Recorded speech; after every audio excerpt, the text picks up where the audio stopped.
हाल ही में ईरान ने इसराइल पे हमला करते हुए 300 ड्रोनों की बारिश कर दी थी, पर इसराइल के एयर डिफेंस ने ईरान द्वारा किए गए हमले को लगभग 99% तक ध्वस्त कर दिया। लेकिन ईरान और इसराइल के बीच अभी भी युद्ध के बादल मंडरा रहे हैं। उनके बीच ये युद्ध कभी भी हो सकता है। अगर उनके बीच ये युद्ध होता है तो दोनों में युद्ध होने की स्थिति में कौन युद्ध को जीत सकता है। इसराइल जो अपने रक्षा बजट पे 25 अरब डॉलर का खर्चा करता है, तो वहीं ईरान अपने रक्षा बजट पे 10 अरब डॉलर का खर्चा करता है। इसराइल की आर्मी को फायर पावर इंडेक्स की रिपोर्ट के अनुसार दुनिया की 20वीं सबसे ताकतवर आर्मी माना जाता है। वहीं अगर ईरान की बात की जाए तो वह इस लिस्ट में 14वें नंबर पे आता है। इसराइल के पास 1,70,000 एक्टिव सैनिक जबकि 4,70,000 रिजर्व सैनिक हैं। इस प्रकार उसके पास कुल सैनिकों की संख्या 6,40,000 है। वहीं ईरान की बात की जाए तो उसके पास 5,80,000 एक्टिव सैनिक हैं और 2 लाख रिजर्व सैनिक। इस तरह उसके पास कुल सैनिकों की संख्या 7,80,000 हो जाती है। इसराइल के सबसे घातक हथियारों की बात करें तो आयरन डोम इसका सबसे घातक हथियार है।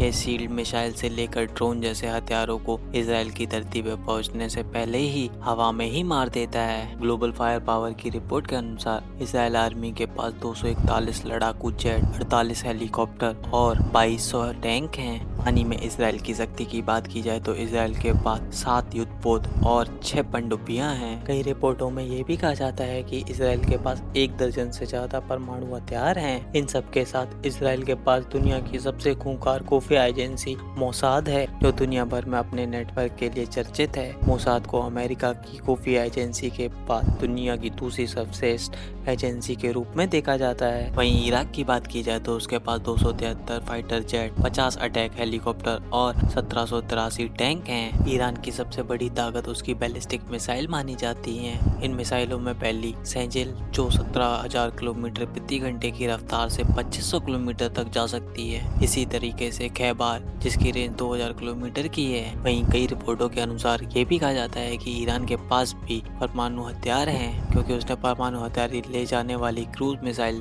डेवलप कर रखी हैं।